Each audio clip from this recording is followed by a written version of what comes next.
Welcome to Living with an Invisible Learning Challenge, where we will discuss and discover the challenges and triumphs of those living with NLD, nonverbal learning disability, and other learning challenges such as autism, ADHD, dyslexia, dysgraphia, and any other invisible learning differences that one may live with. And I like to interview individuals as well who live with various learning challenges. So if you know anybody, please point me their way. Or if you are that individual, I would love to interview you on various topics. So please let me know. And I welcome you to this podcast. Hello. So today's episode is about word swapping for chronic pain and neurodiverse labels. The migraine versus my migraine, and I have NLD versus I am an MVLD, or I have autism versus autistic or retard. I know that word is slang for people who have autism, but I'm going to be using it in a different way in this episode, so bear with me. Have you ever heard of word swapping for chronic pain, or the app called Curable and the 6 absolute truths of pain? Here's what ChatGPT says about Curable.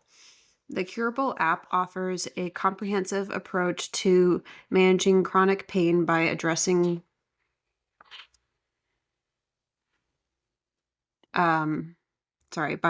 physical, emotional, and psychological factors. It provides users with science-backed strategies, including guided meditations, visualizations, cognitive behavior therapy, CBT techniques, and expressive writing exercises, all designed to help alleviate persistent pain. Users have reported positive experiences with the app.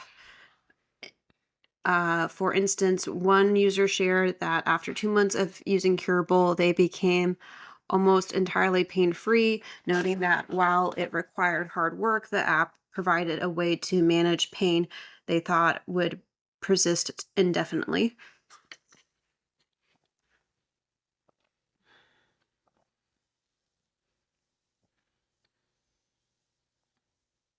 In a systematic evaluation of pain management apps, Curable was among the top 3 that incorporated the most self-management support features, meeting 8 out of 14 criteria. Um, these features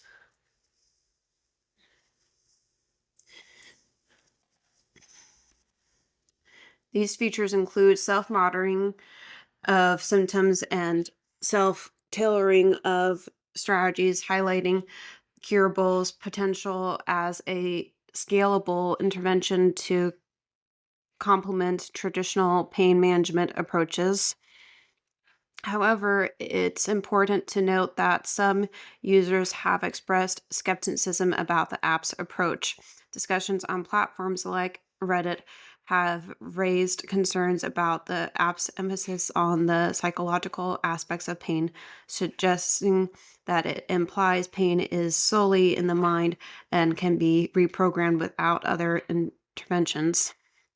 Overall, Curable offers a multifaceted approach to chronic pain management, combining educational content with practical exercises. As with any health intervention, individual experiences may vary, and it's advisable to consult with a healthcare professional to determine the most appropriate strategies for managing chronic pain.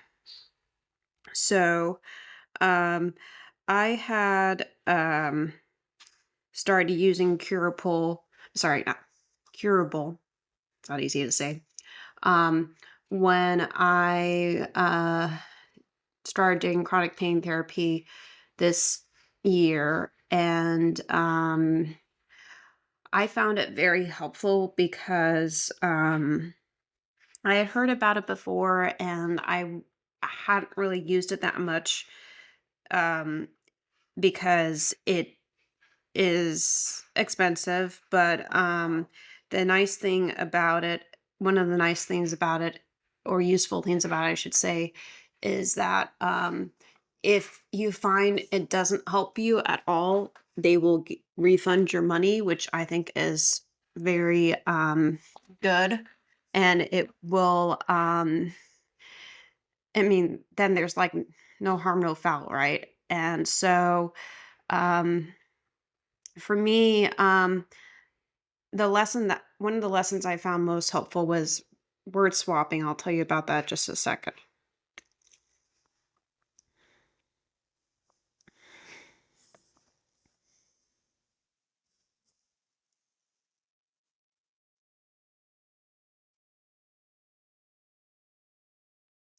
And when I say word swapping, I mean basically, well, it's self-explanatory. Basically, you're replacing a word with another word that you would use to describe something. So I'll give you an example. Um, I used to always say my migraine instead of the migraine. And um, even my mom noticed me changing that and asked me, why am I doing that? And I said, because I'm not, the migraine isn't the only part of me. It's just, yes, it is part of who I am, but it's not the only part of me. And it helps me reframe that. Yes, I do have migraines, but it's not all of Jennifer. It's not all of my personality, and it doesn't have to encompass all of my life and my feelings and emotions, etc. And that can also be true with NLD or whatever label you want to um or word you want to swap out um for this exercise. NLD, chronic migraines, uh ADHD, dyslexia, dyspraxia, dyscalculia, um, could be something with work. Maybe you're a perfectionist or you're a people pleaser or you're a procrastinator or you're really slow at doing something or some people think you're stupid or that you're not smart or that you're not clever, whatever it is, you can swap it out for something that is not as negative and takes away that energy or charge behind it, like I did actually with learning disability. I made it learning challenge, right? I made it be less powerful, but still applicable to people who have a learning difference because there are challenges in their lives and it is different than neurotypicals, but neurotypicals also have challenges. So I don't want to take away from that. And something I also do is when I have a really bad migraine, um, I will tend to use the word Voldemort, the bad Harry Potter character um, who killed his parents. And I do that because it makes me laugh and it is better than saying sledgehammer or terrible migraine or this migraine is killing me or it feels like my head's being hit by a sledgehammer or ice pick, whatever. If I say Voldemort, get the hell out of here is usually what I say. Then it makes me laugh. Or if I scream into a pillow, that helps. And then I'm like, okay, I can calm down for a second and I can reflect back to say, okay, how am I going to handle this migraine or NLD challenge so that I can go about my day and do better and be better for the people around me and for myself.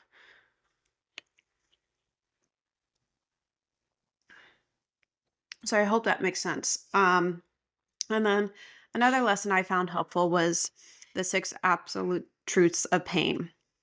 And when I say pain, this can be any kind of pain. It doesn't have to be with migraines. It can be any kind of chronic pain, back pain.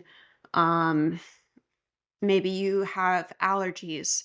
Maybe you have dry eyes. Maybe you have um, irritable bowel syndrome or whatever. It's applicable to a lot of things. So the first one is when it comes to pain is knowledge. Um, when it comes to pain, knowledge gives you power. That's the first one. I'll repeat it. When it comes to pain, knowledge gives you power. The second one, pain is designed to protect. Pain is designed to protect. That's the second one. The third one is pain is not just a physical experience. Pain is not just a physical experience. The fourth one, all pain originates in the brain. All pain originates in the brain. And the fifth one, pain is an opinion, not a fact. Pain is an opinion, not a fact. And the last one, to get rid of the pain, you have to treat the brain. To get rid of pain, you have to treat the brain. So from ChatGPT, language plays a crucial role in shaping perceptions and experiences, especially concerning chronic pain and neurodiverse conditions. The choice of words can influence how individuals view themselves and how they are perceived by others. Let's explore the nuances of various expressions. Like I was saying, the migraine. This phrasing can create a sense of detachment as if the migraine is an external entity separate from the individual. My migraine, using my, personalizes the experience, acknowledging the individual's direct relationship with their condition. Number two, I have NLD versus I am an NBLDer. I have NLD, nonverbal learning disorder. This expression identifies NLD as a condition the person possesses, suggesting it's just one aspect of their multifaceted identity. I am an NBLDer. Labeling oneself as an NBLDer can imply that the disorder defines the person, potentially overshadowing other aspects of their identity. Number three, I have autism versus I am autistic. I have autism. This first person language emphasizes the individual before the condition, reinforcing that autism is just one part of who they are. I am autistic. Using identity first language, some individuals embrace autism as an integral part of their identity, influencing how they perceive and interact with the world. Number four, use of the term retard. I know that's slang, but bear with me. The term retard is widely considered offensive and outdated. It carries a history of derogatory usage and is hurtful to many. Modern and respectful alternatives include individuals with intellectual disability or person with cognitive impairments.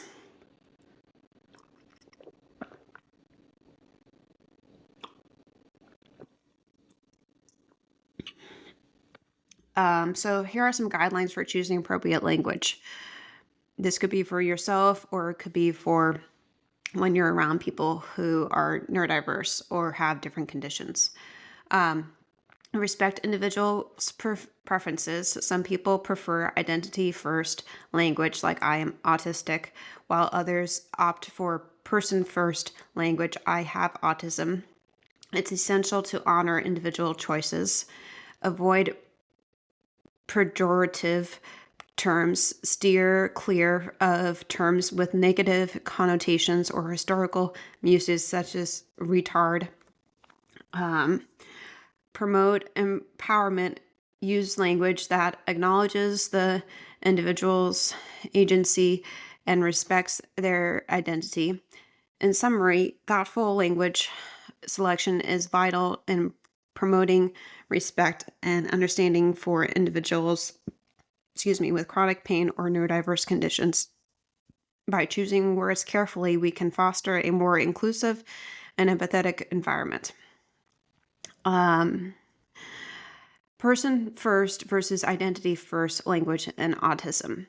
The National Institutions of Health, NIH, discusses the debate between person first and identity first language, highlighting that many in the autism community prefer identity first terminology, such as autistic people or autistic person, to emphasize autism as an integral part of their identity. This was posted on April 13th of 2023.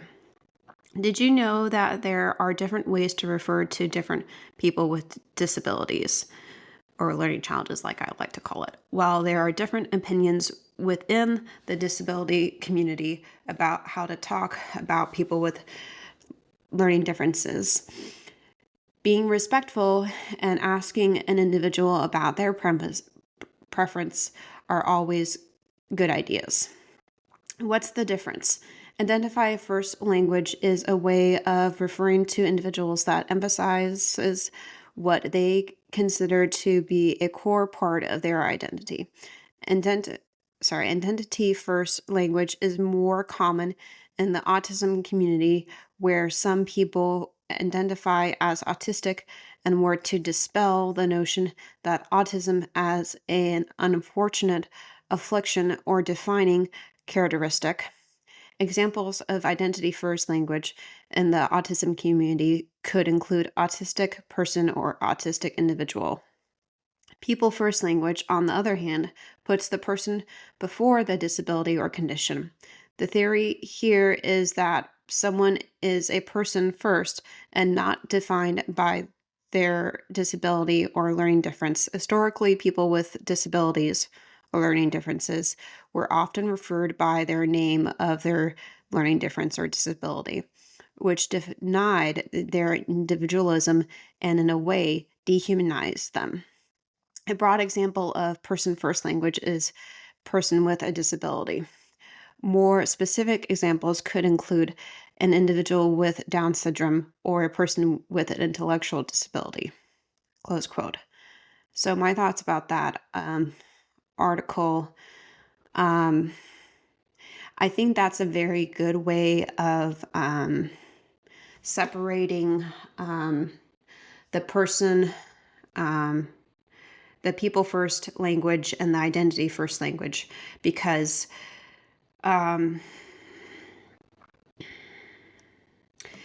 you're trying to it's like when you ask a trans person what pronouns they want you to use when you're talking about them, right? Where they want he, she, her, or him, or they, them, or you maybe. But it's similar to that, where you ask, okay, what are your pronouns?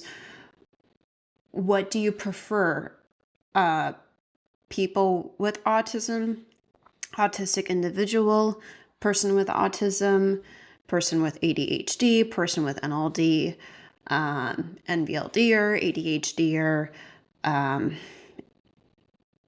autism spectrum disorder.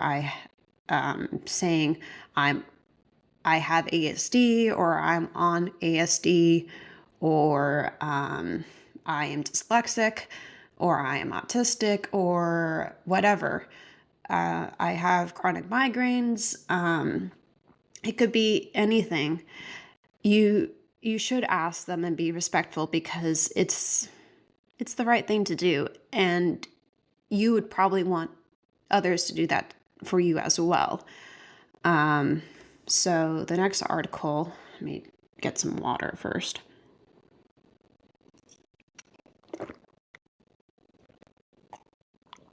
Is the Autistic Self-Advocacy Network. Advocates for identity first language, arguing that it acknowledges autism as an inherent aspect of an individual's identity, countering the notion that autism is separate from the person. The article, quote, the article from the Autistic Self-Advocacy Network ASAN, discusses the significance of language in referring to individuals with autism, focusing on the distinction between identity first and person first language. Identity first language, such as autistic person, emphasizes autism as an integral part of an individual's identity, similar to descriptions like Muslim or athletic. In contrast, person first language, like person with autism, aims to emphasize the individual's humanity by placing the person before the condition. The article highlights that many self advocates prefer identity first language, viewing autism as inherent to their identity, while some parents and professionals opt for person first language to avoid defining individuals by their diagnosis.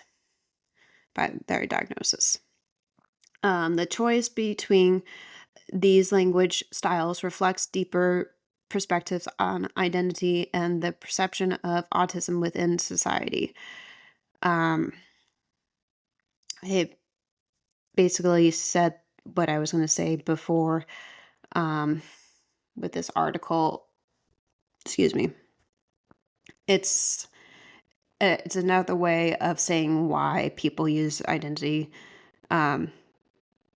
first language or person first language with neurodivergence or with chronic pain. And then the last one, I think this is the last one.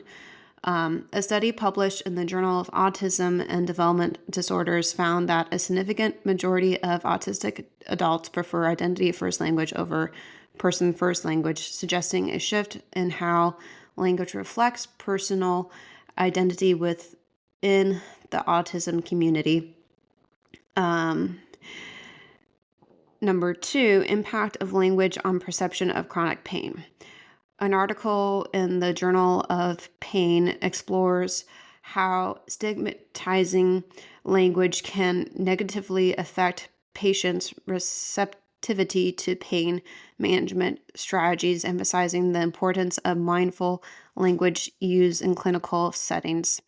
The article, Why Language Matters in Chronic Pain, the example of pain catastrophizing, that's the title, from the Journal of Pain, examines the significance of terminology in chronic pain management, focusing on the term pain catastrophizing.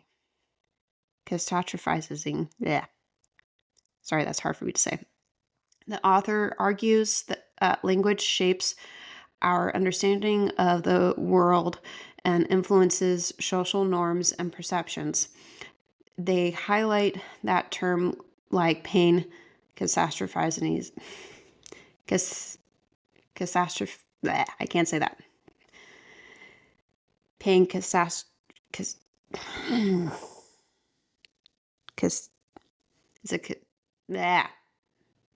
Sorry, I got tongue-tied.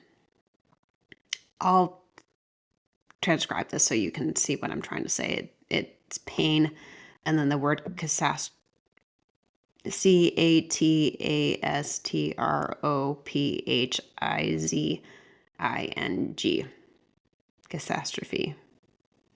Catastrophizing.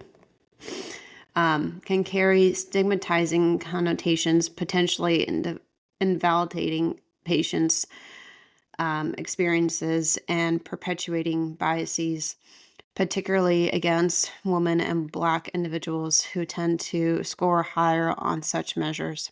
The article underscores the need for critical evaluation of medical terminology to ensure it does not contribute to patient stigma or reinforce existing inequities in healthcare. Research highlighted by PsychPost reveals that bilingual individuals may perceive pain differently depending on the language used, indicating that linguistic context can influence pain processing. Different article from PsychPost discusses a study examining how language influences pain perception among bilingual individuals. Key findings include increased pain perception in native language, Spanish, English, bilingual participants reported higher pain intensity when subjected to pain stimuli while speaking Spanish compared to English. Um, Brain activity differences. Functional MRI scans revealed heightened activity in pain processing brain regions during Spanish sessions, indicating that language context affects neutral responses to pain. Cultural orientation roles. Participants' cultural identification influenced pain perception. Those aligning with the Hispanic culture experienced greater pain in Spanish, whereas those aligning with US culture felt more pain in English.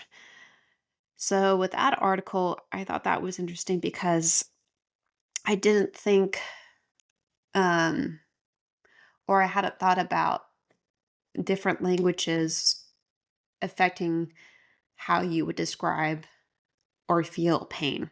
I thought that was interesting. These findings highlight the intricate interplay between language, culture, and sensory experiences, suggesting that the language used can modulate both the subjective experience of pain and its neural processing. A study in PubMed examines how the semantic value of words plays a fundamental role in pain perception, suggesting that language can modulate the experience of pain through cognitive processes like priming. Language plays a big role in how we experience and talk about chronic pain and neurodiverse identities.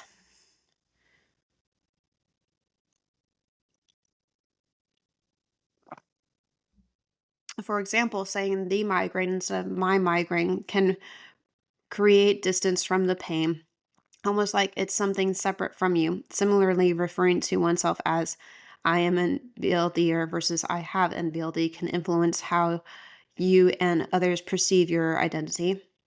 Many in the autism community prefer identity first language, like autistic person, because they see autism as a core part of who they are. On the other hand, person first language, such as person with autism, emphasizes the individual before the condition. Choosing between these depends on personal preference and how one views their identity. It is also important to avoid outdated terms like retard. There are other ones, which are offensive and hurtful. Tools like the Curable app offer strategies for managing chronic pain, addressing both physical and emotional aspects. Additionally, understanding concepts like the six absolute truths of pain can provide insights into how pain works and how to cope with it. Studies have shown that language can affect pain perception. For instance, bilingual individuals might experience pain differently depending on the language they're using. All in all, the words we choose matter. They shape our experiences, our identities, and how we relate to others. So I hope that episode was helpful for you, and I hope that you were able to get some useful tips out of it. Sorry for getting a little tongue tied. I haven't recorded in a while, so I'm a little out of practice. That happens even after almost 5 years of doing this. Wow. I hope that episode was well worth it for you to listen to and that you were able to take something away from it, even if you don't have a learning challenge, or if you do. I hope it was extra worthwhile for you so that you are able to learn something and maybe journal and jot down some few takeaways so that the next time you experience that challenge yourself, you're able to um, learn how to breathe through it more easily, or maybe not have a meltdown or a tantrum, or be able to take away more learning from it and not make the same mistake twice, and be able to also help somebody else go through that experience if you have a friend who has a learning difference. and you are neurotypical. So I hope you will be able to have some experiences in your life now that you have listened to this episode.